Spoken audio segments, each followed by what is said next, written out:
सम्मान। मनुष्य के जीवन में सम्मान का बहुत अधिक महत्व है। वो उसे अपने हृदय, अपने मन से जोड़कर रखता है। कदाचित इसीलिए हम शत्रु के सम्मान पर चोट पहुंचाते हैं ताकि उसे पीड़ा पहुंचाई जा सके। परंतु ऐसा करने से सावधान रहे मित्रों। शरीर पर लगी चोट मनुष्य भुला सकता है, परंतु उसके सम्मान को लगी चोट उसे जीवन भर पीड़ा देती है। और स्त्री के मान सम्मान पर लगी चोट उसे उस सीमा तक ले जाती है जहां उसे केवल प्रतिशोध दिखाई देता है। यदि अपने शत्रुओं को जीतना है तो प्रेम से जीतिए, अपने कर्मों से जीतिए। उन्हें अनुभव करवाइए कि उनसे भूल हुई है।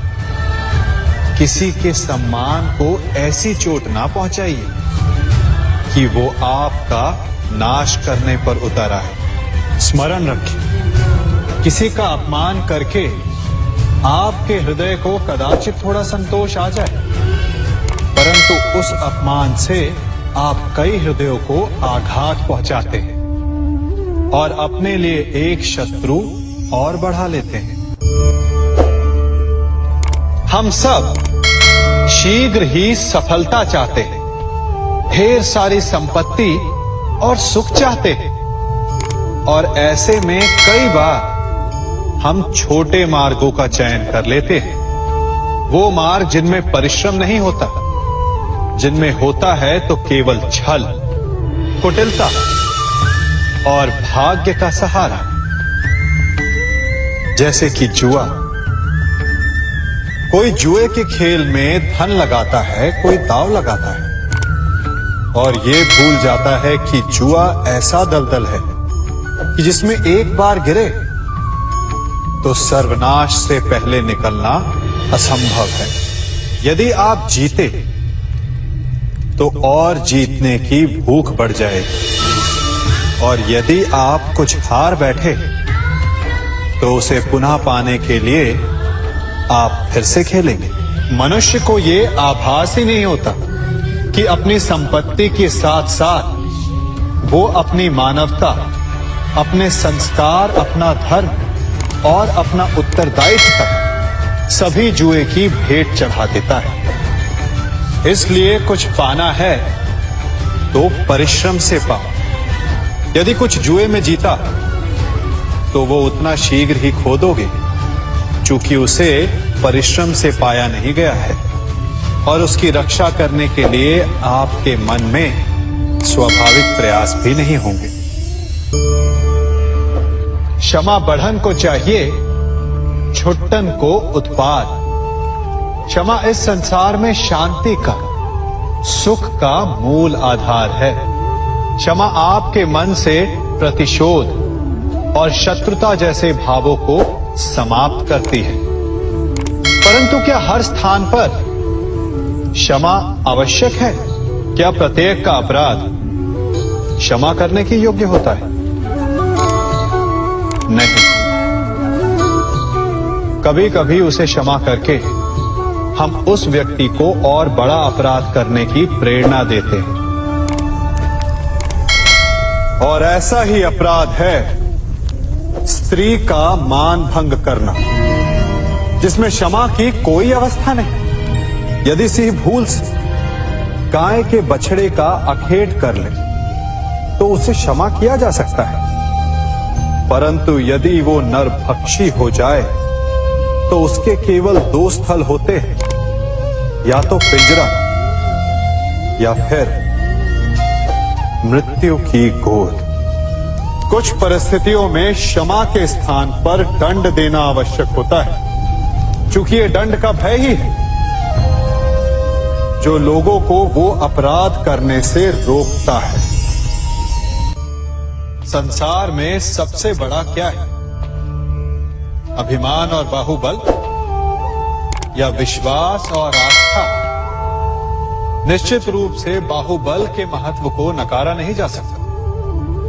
मनुष्य अपने बाहुबल से पर्वत को मैदान बना सकता है, सागर सुखा सकता है, मरुस्थल में नदियां बहा सकता है, परंतु बाहुबल को सहारा होता है विश्वास का।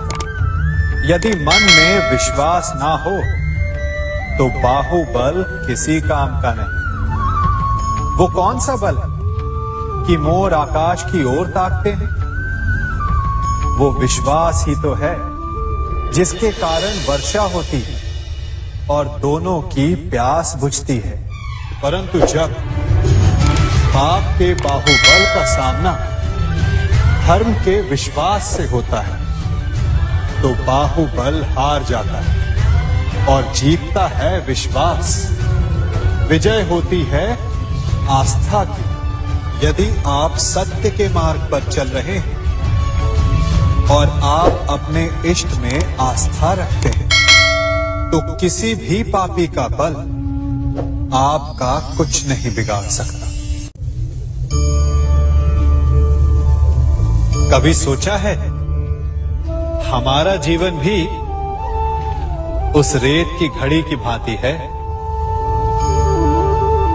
जो रेत नीचे गिर चुकी है वो हमारा अतीत है, जो अब भी ऊपर है वो हमारा आने वाला भविष्य है, और वर्तमान ये संकुचित स्थल है जहां से धीरे धीरे करके रेत गिर रही है। अर्थात हमारे पास जीने के लिए यही एक क्षण है। उसका उपयोग कैसे करना है ये हम पर निर्भर करता है। जो बीत गया उसका दुख मनाना है या जो भविष्य में होने वाला है उसकी प्रतीक्षा में क्रोध करना है। सब कुछ करने के लिए यही एक क्षण है। प्रसन्न रहना है तो उसके लिए भी यही एक पल है। प्रतीक्षा करते रहोगे तो ये पल भी भूतकाल में बदल जाएगा।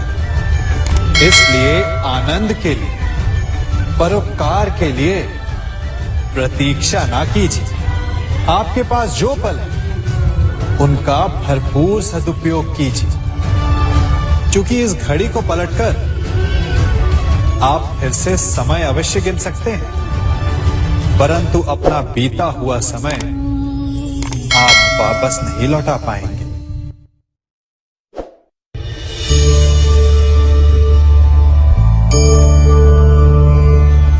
मनुष्य के जीवन में संतान का बहुत महत्व है।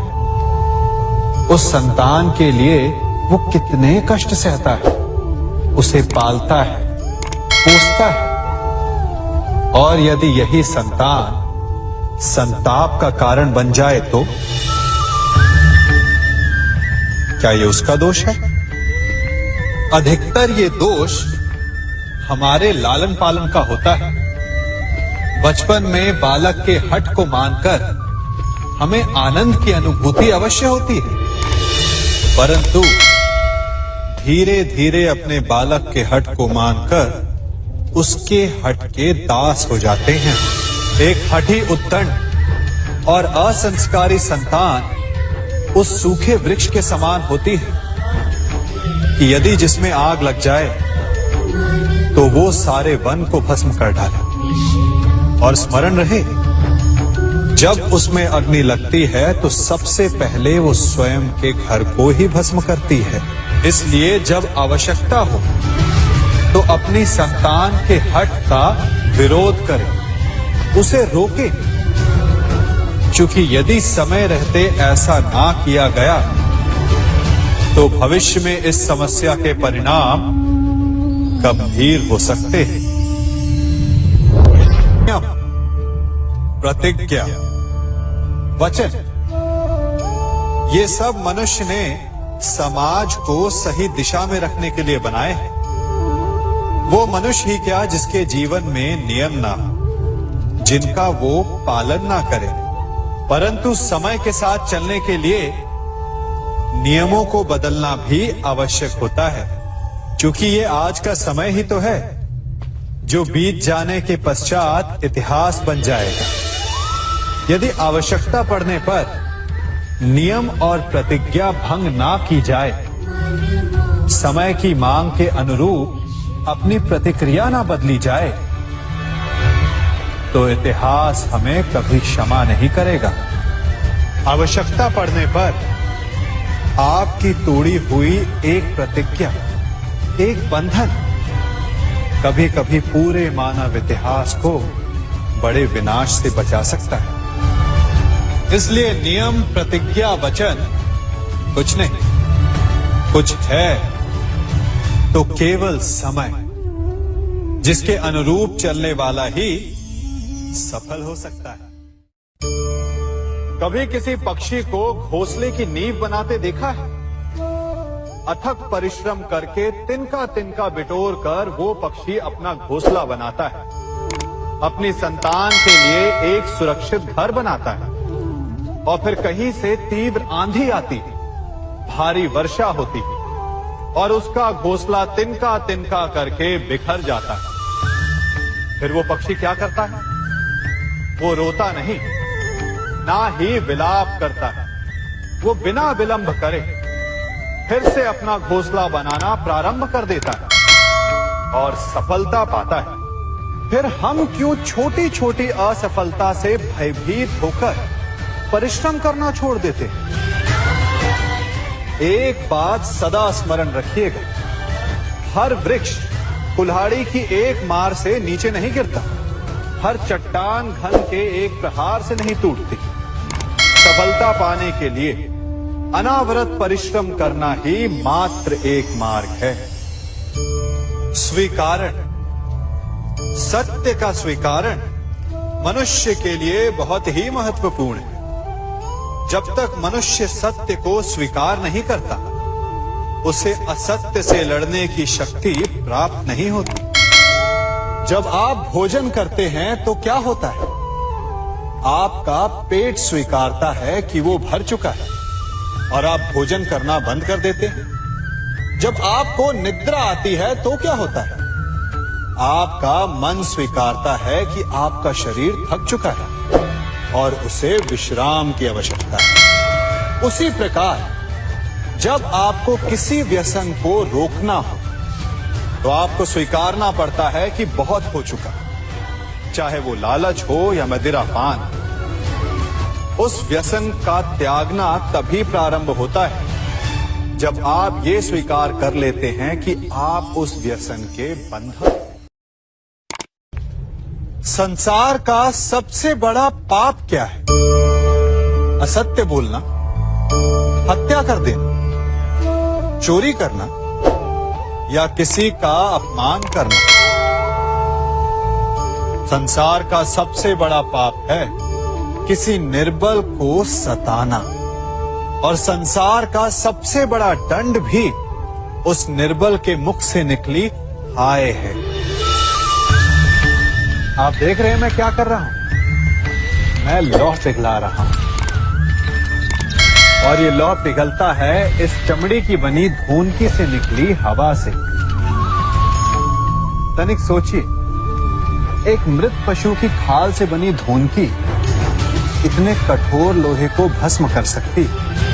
ठीक उसी प्रकार आप चाहे जितने भी शक्तिशाली क्यों ना हो, यदि आपने किसी निर्दोष, किसी निर्बल को सताया तो उसके मन से निकली हाय और उसका श्राप आपके जीवन को भस्म कर सकता है।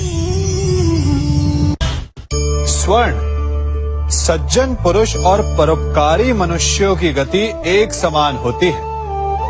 यदि स्वर्ण टूट जाए तो उसे गर्म करो, ताप दो, पिघल कर वो फिर से जुड़ जाता है। ठीक उसी प्रकार मतभेद होने के पश्चात भी एक सज्जन पुरुष और महान पुरुष फिर से मित्र बन जाते हैं।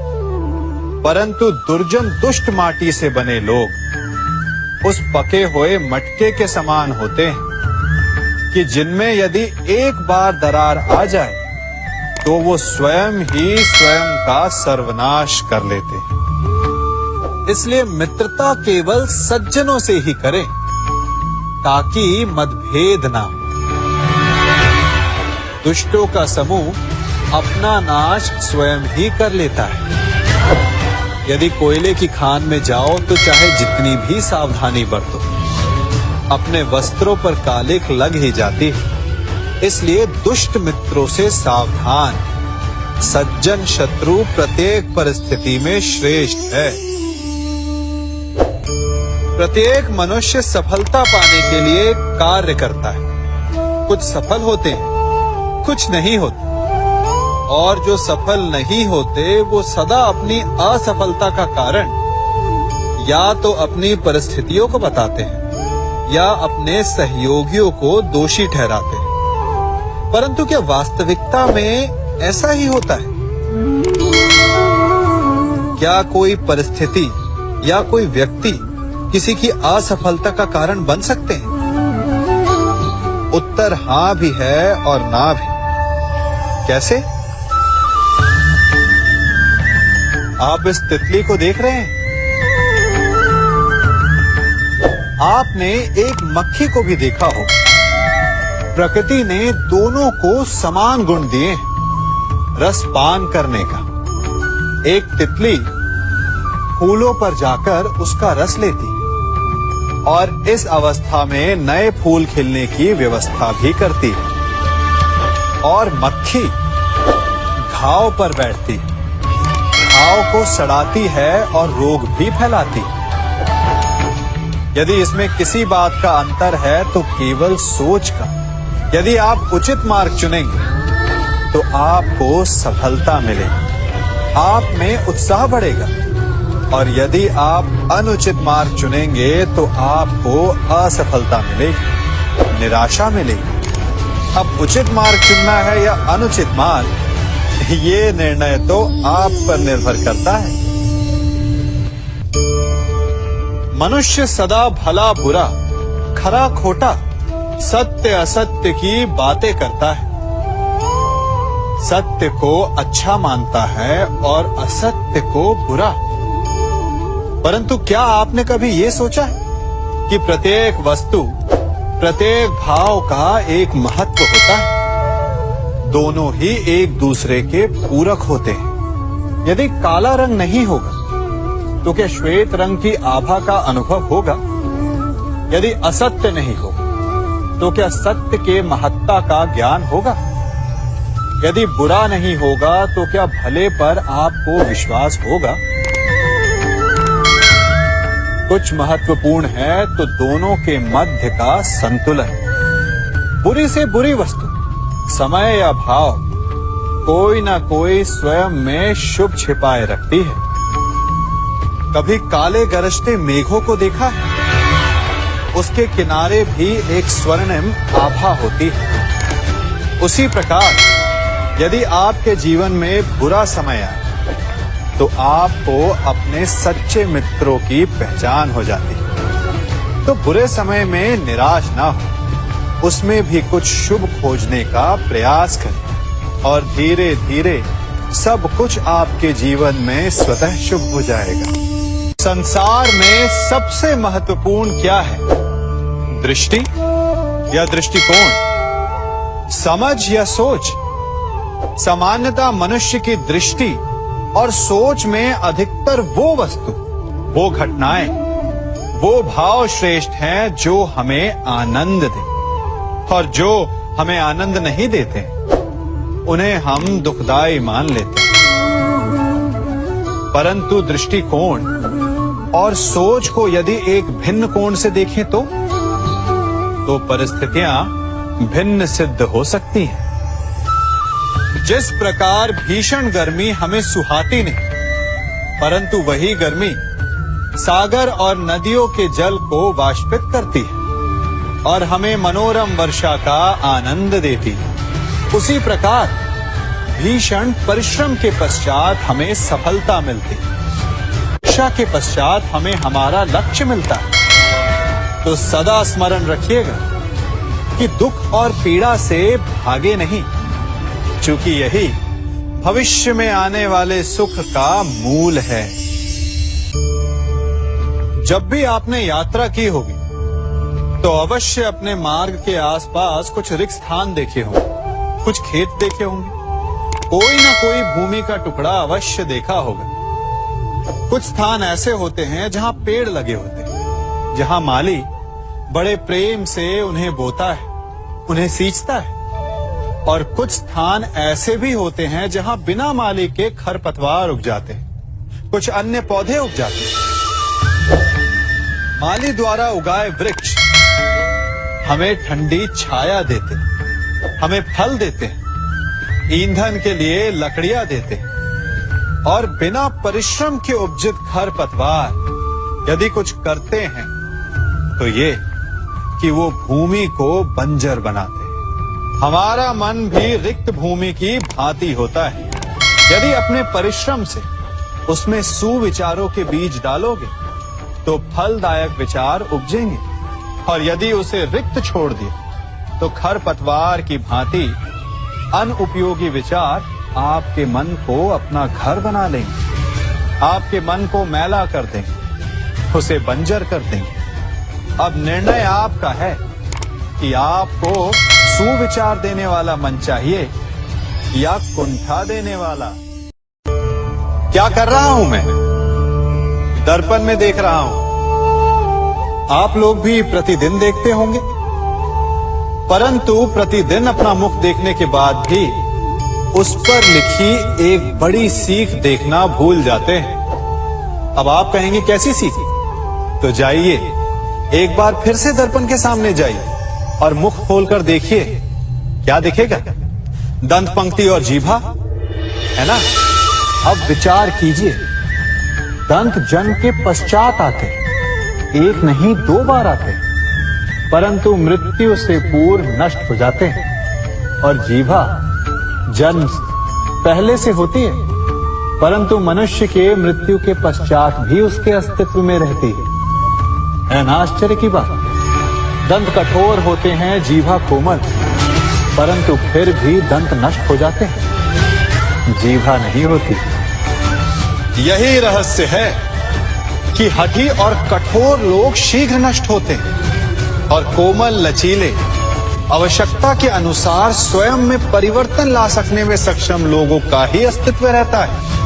अर्थात परिस्थितियों के अनुसार स्वयं को लचीला बनाना सीखिए और आपका जीवन सरल हो जाएगा। संबंध एक सहारा होता है जीवन का, और संबंधी वो होते हैं जिनसे आवश्यकता पड़ने पर सहायता मांगी जा सके, जिन पर विश्वास किया जा सके कि बुरे समय में वो हमारे काम आएंगे। कभी ऐसा भी हुआ होगा कि आपके पास कोई सहायता मांगने आया, या ऐसा भी हो सकता है कि आप किसी के पास सहायता मांगने गए हैं। परंतु प्रश्न ये उठता है कि क्या केवल किसी के मंतव्य में उसकी सहायता इसीलिए कर देनी चाहिए क्योंकि वो आपका संबंधी है? अब आप कहेंगे कि ये कैसा प्रश्न हुआ?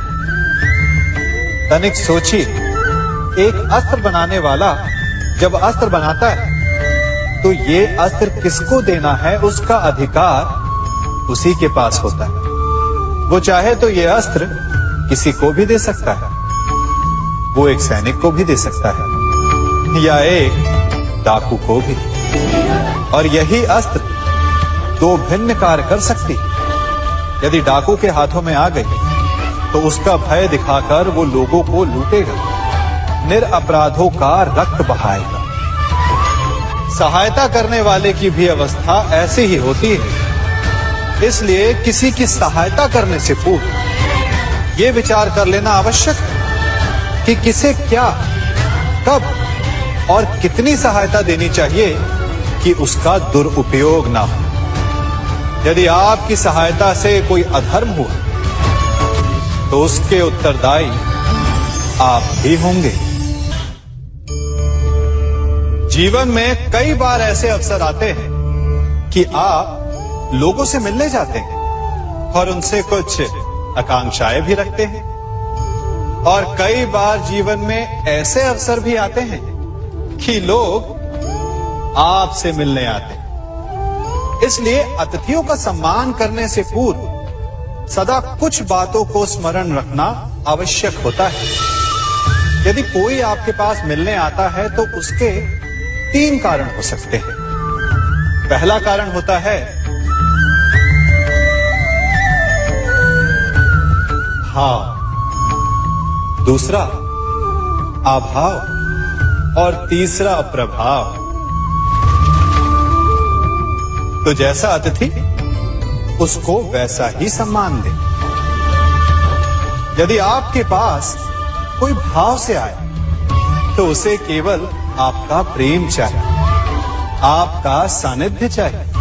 और यदि कोई अभाव में आया तो उसकी उतनी सहायता अवश्य करें जितना आप करने में सक्षम हो, परंतु इतनी अधिक भी ना करें कि वो उस सहायता का दुरुपयोग कर बैठे।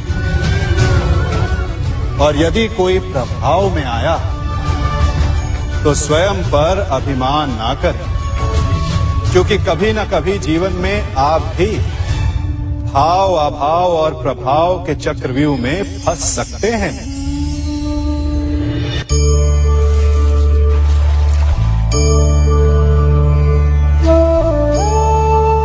यदि जल को मुट्ठी में कसकर बांधें तो जल कैसे अपना मार्ग बनाकर निकल जाता है? इसी धारा की भांति यही अवस्था हमारे अपनों के साथ भी होती है। अधिकतर हम जिनसे प्रेम करते हैं, हम सदा उन्हें अपने समीप रखना चाहते हैं, स्वयं से दूर नहीं होने देना चाहते। चिंता करते हैं, भय खाते हैं कि कहीं उनके साथ या उनसे कुछ बुरा घटित ना हो जाए। और ऐसे में हमारे अपने ही हमसे दूर हो जाते हैं, ठीक मुट्ठी में बंधे जल की भांति। इसलिए जिनसे आप प्रेम करते हैं उन्हें स्वतंत्र कर दीजिए, उनकी सोच को स्वतंत्र बनने दीजिए, उन्हें अपने मार्ग स्वयं ढूंढने दीजिए, क्योंकि आप सदा उनके साथ उन्हें मार्ग दिखाने के लिए नहीं रहने वाले। इसलिए अपनों के साथ अवश्य रहें, परंतु उन्हें बांधे नहीं। जन्म के पश्चात बालक जब पहली बार अपने नेत्र खोलता है तो उसका मन उत्सुकता से भरा होता है कि ये संसार क्या है, उसे क्या दिख रहा है। ये उसके जीवन का नया आरंभ होता है। परंतु जैसे हम धीरे धीरे बड़े होने लगते हैं, अनुभव अर्जित करते हैं, हमारे मन की उत्सुकता, हमारे जीवन का चाव होने लगता है। तनिक सोचिए, जब हम सुबह सोकर जगते हैं, अपनी आंखें खोलते हैं, तो उसे ही हम अपने जीवन का प्रारंभ समझ ले तो सुबह से लेकर संध्या तक के समय को ही अपने जीवन जीने का समय समझ ले तो कितनी स्फूर्ति आ जाएगी। आप कितने काम कर पाएंगे, कितने लक्ष्य अर्जित कर पाएंगे। फलों से मिलकर घड़ी बनती, घड़ी से मिलकर प्रहर, प्रहर से मिलकर दिन बनते हैं और दिनों से माह और वर्ष। यदि आप अपना हर पल, हर प्रहर विश्वास से जिए, हर दिन उत्साह से जिए, तो आपका संपूर्ण जीवन सार्थक हो सकता है।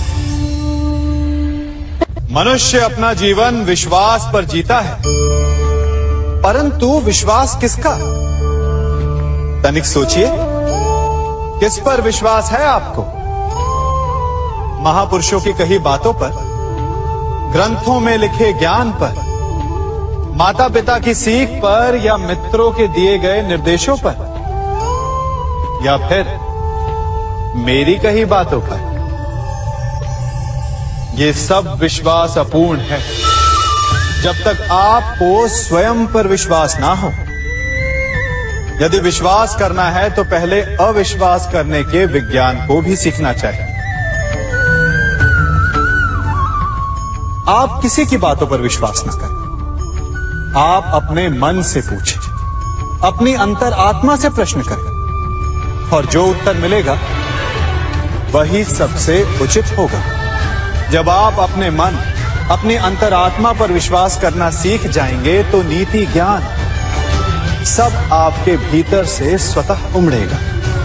और यदि आप स्वयं पर ही विश्वास ना कर पाए तो धर्म ग्रंथों में लिखे श्लोक, महापुरुषों की वाणी माता पिता की सीख या मित्रों का निर्देश कोई भी लाभ नहीं दे पाएगा।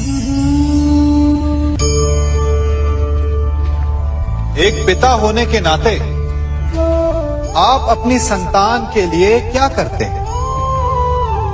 उसके लिए बहुत सारी सुविधाएं जुटाते, बहुत सारा धन कमाते है ना?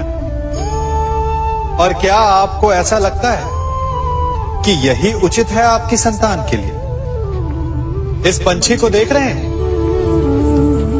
ये भी संतान को जन्म देता है, उन्हें पालता है, पोसता है, उड़ना सिखाता है और भोजन का प्रबंध भी करना सिखाता है। परंतु उनके बड़े हो जाने के बाद उनके लिए अलग से घोंसला नहीं बनाता। क्यों? क्योंकि यदि इसने संतान को सब कुछ करके दे दिया तो संतान क्या करेगी? वो अपनी संतान को तब तक भोजन कराता है जब तक उसकी संतान स्वयं भोजन का प्रबंध करने में सक्षम नहीं हो जाता।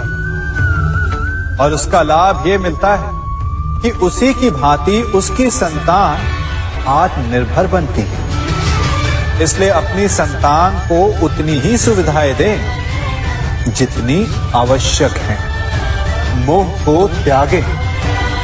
आपका उनसे मोह उन्हें कभी आत्मनिर्भर नहीं बनने देगा। अपनी संतान को कर्म करना सिखाइए। यदि आपकी संतान कर्म करना सीख गई तो वो धन स्वयं कमा लेगी। और यदि वो आलसी, अकर्मण्य बन बैठे तो आपके संचित धन का भी नाश कर देगी। संसार में सबसे बड़ा संबंध कौन सा है? अब आप पूछेंगे कि ये कैसा प्रश्न हुआ? इसका उत्तर तो बड़ा सरल है, यही ना? परंतु इस प्रश्न के भी कई उत्तर हैं। कोई कहेगा माता और पुत्र का संबंध, तो कोई कहेगा पिता पुत्री का संबंध, तो कोई पति पत्नी का, और तो कोई भक्त और भगवान का संबंध। परंतु तनिक गहराई से देखेंगे तो पाएंगे कि ये सारे संबंध या तो जन्म से जुड़े होते हैं, या समाज में बना दिए जाते हैं, या फिर किसी आकांक्षा के चलते बनते हैं। तो सबसे बड़ा संबंध कौन सा होता है? उलझ गए ना? सबसे बड़ा संबंध होता है मित्रता का, क्योंकि मित्र हम स्वयं चुनते हैं, जिसमें ना कोई आकांक्षा होती है, ना ही कोई स्वार्थ छिपा होता है। यदि कुछ होता है तो केवल साथ का आनंद। अपने बीते दिनों को स्मरण कीजिए। जब आप घर से बाहर निकलते होंगे तो सबसे पहले किसका स्मरण होता था? मित्र का। परंतु जैसे जैसे मनुष्य बड़ा होता जाता है, सफल होता जाता है, मित्र छूटते जाते हैं और फिर वो अपनी आय, अपने जीवन के स्तर के अनुसार मित्रता करने लगता है।